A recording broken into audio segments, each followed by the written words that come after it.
a casa caiu, o rei está nu. Quem mandou isso aí exatamente agora foi o ministro. E mandou dizendo, vocês querem que eu que faça o laudo, não sei o que, sabe? Ele tá, assim, muito... Ele cismou com isso aí. E como ele tá esses dias sem sessão, sem isso, sem aquilo, ele tá com tempo para ficar, entendeu? Procurando, né? Agora ele mandou ir esses 3. Ele quer que coloque mais ainda, porque na verdade ele quer que ele coloque o que ele acha, né? Meus amigos, parece que o Alexandre de Moraes não é só o cara dos superpoderes naquele inquérito do fim do mundo, que é o inquérito das fake news, onde ele julga, acusa e investiga. Agora ficou provado, pelo menos supostamente provado, para não incorrer aqui em nenhum processo, já que o excelentíssimo senhor Careca pode a qualquer momento derrubar este canal, ficou muito claro que não só naquele inquérito das fake news, que é um inquérito completamente absurdo, que o Alexandre de Moraes já toca há 5 anos, desafiando qualquer lógica do direito constitucional, qualquer lógica do direito que existe na face do Brasil, contradizendo inúmeras teses do direito, contradizendo grandes nomes do direito, contradizendo inclusive a própria OAB. Através de todo esse absurdo que todos já sabiam do inquérito das fake news, que inclusive ele fez questão de incluir o próprio Elon Musk, de tão... Sabe aquela piada? Não vou contar essa piada. Mas o cara se achava tão dono do poder do Brasil, o cara incluiu o Elon Musk no inquérito das fake news, onde ele é o supremo poder superior que existe na face do Brasil. E o ponto aqui agora é o seguinte: essa é ou não é a vaza-jato do Supremo Tribunal Federal? Ou melhor, a vaza-jato do Alexandre de Moraes? Talvez eu não diga nem que é, porque se você prestar atenção em cada nuance que existe nesse áudio e cada contexto específico que o Alexandre de Moraes ele vem atuando da maneira que ele vem atuando, isso é muito pior do que a vaza-jato. E vamos lembrar que o Deltan Dallagnol e o Moro, eles foram crucificados exatamente pela Lava Jato, que era muito menos. Daí eu vou deixar aqui 2 perguntas para vocês antes de entrar no mérito do vídeo, que a gente vai comentar aqui um pouquinho desses áudios que vazaram. E de todo esse contexto que está sendo formado Alexandre de Moraes, que inclusive a mídia está tentando dar uma embaçada ali. Inclusive falaram de... Hoje a CNN e a Globo preferiram falar de Maduro do que expor de maneira escancarada o que Alexandre de Moraes fez, sendo que, já pensou... Se fosse, sei lá, o Cássio Nunes, que foi um nome indicado do Bolsonaro apesar de ser do Centrão. Imagina se fosse, sei lá, o André Mendonça, aquele que é o terrivelmente evangélico. Se fosse eles combinando alguma sentença, sei lá, favorável a alguém de direita, não vou falar nem do Bolsonaro, vou falar para alguém de direita. Vocês acham que como estaria hoje o noticiário? Esses ministros claramente já estariam na porta do Rodrigo Pacheco lá, com um processo de impeachment para ser despachado, eu não tenho dúvida. Mas as 2 perguntas que eu quero deixar para vocês iniciais são as seguintes. Você acha que o Alexandre de Moraes vai renunciar? Comenta aqui embaixo. Eu acho que não. Segundo, você acha que realmente o Senado Federal vai conseguir articular o impeachment para derrubar o Alexandre de Moraes? Seja sincero consigo mesmo. Apesar de tudo isso que está acontecendo, você acha que isso vai acontecer?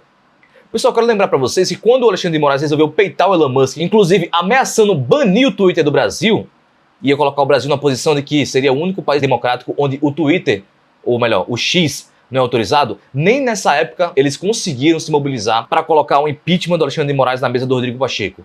E por que isso aconteceu? Eu quero relembrar bem para vocês aqui, porque eu não sei se isso vai acontecer agora, mas provavelmente pode ser que aconteça. Sabe o que aconteceu? Vocês vão lembrar lá 3 anos atrás, quando estava sendo articulado a Lava Toga, que o Flávio Bolsonaro fez questão de desarticular todos os senadores que eram base do governo Bolsonaro para que a Lava Toga tivesse suas assinaturas retiradas para que o Supremo Tribunal Federal não fosse investigado? Vocês lembram disso? Vocês vão lembrar que nesse período que eu citei para vocês do Elon Musk, o Flávio Bolsonaro foi no Roda Viva falar que não interessa a ninguém fazer o impeachment do Alexandre de Moraes naquele momento.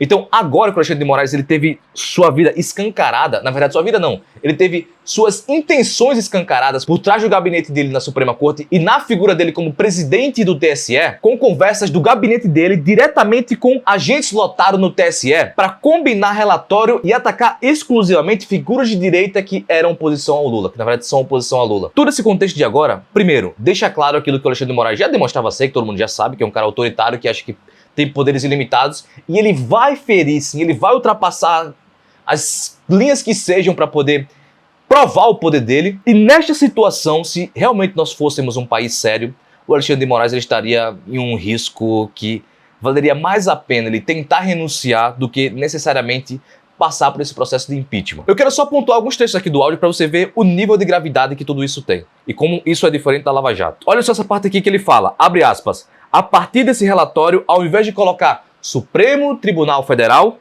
você coloca Tribunal Superior Eleitoral. Aqui nesse ponto, o Alexandre de Moraes, através do seu gabinete da Suprema Corte, ele literalmente, pessoal, literalmente, sem aspas, sem nada, ele estava operando uma ABIN paralela. ABIN entre aspas, porque a ABIN não é do domínio do Alexandre de Moraes, mas aqui vocês entenderam. Ele estava utilizando o gabinete dele através de um juiz para influenciar relatório do TSE para investigar inimigos políticos. Ou seja, isso aqui não é a Vaza Jato. Isso aqui é muito pior que a Vaza Jato. Você viu o Moro como juiz combinando com o promotor para fazer um relatório através do Ministério Público para induzir uma sentença para poder investigar, sei lá, algum cara ligado ao Odebrecht, ao Lula, o que seja?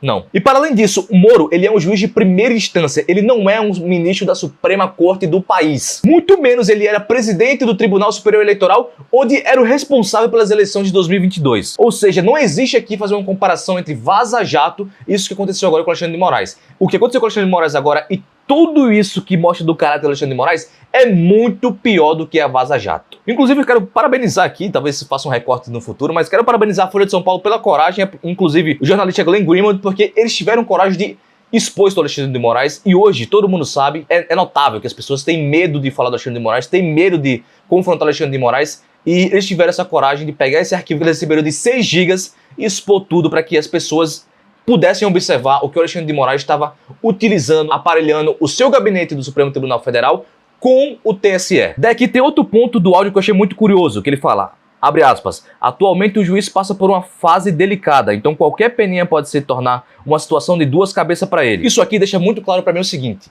é importante toda essa pressão, inclusive todo esse mecanismo de rede que nós temos aqui, de conversar entre si.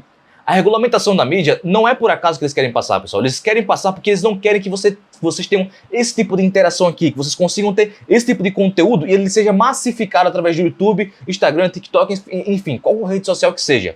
Porque nós tomamos voz a partir destas redes sociais. Antigamente, a Globo postava o que queria e isso tinha que ser engolido goela abaixo pela toda a população brasileira. Hoje em dia não é assim. Hoje em dia nós temos voz e essa voz pode ser representada aqui nesses vídeos, vocês encontram a gente na rua e a gente forma esse movimento de direita que surgiu no Brasil. Por mais que seja dividido, por mais que tenham suas nuances, nós conseguimos nos mobilizar através das redes sociais e isso que trouxe voz para a direita no Brasil. Então nesse ponto aqui eu vejo claramente que eles sentem um certo temor da população, porque eles sabem que o que eles estão fazendo está sendo mostrado para a população e a população não é boba. E enfim, a gente tem que ficar cobrando eles, não de maneira agressiva, até porque eu não quero que ninguém aqui seja preso, não de maneira hostil, porque eu não quero, novamente, que ninguém seja preso, mas que dentro da Constituição e dentro das nossas atribuições como cidadão, que a gente continue cobrando, porque eles sentem e eles sabem disso que nós vamos ficar no pé. Daí ele fala no áudio também que se fizer dessa maneira bem arrochadinha, ó, pega relatório aqui, faz através do TSE, vai acontecer o seguinte, abre aspas, ninguém vai poder questionar nada. Ou seja, eles fazem uma maquinação por trás das cortinas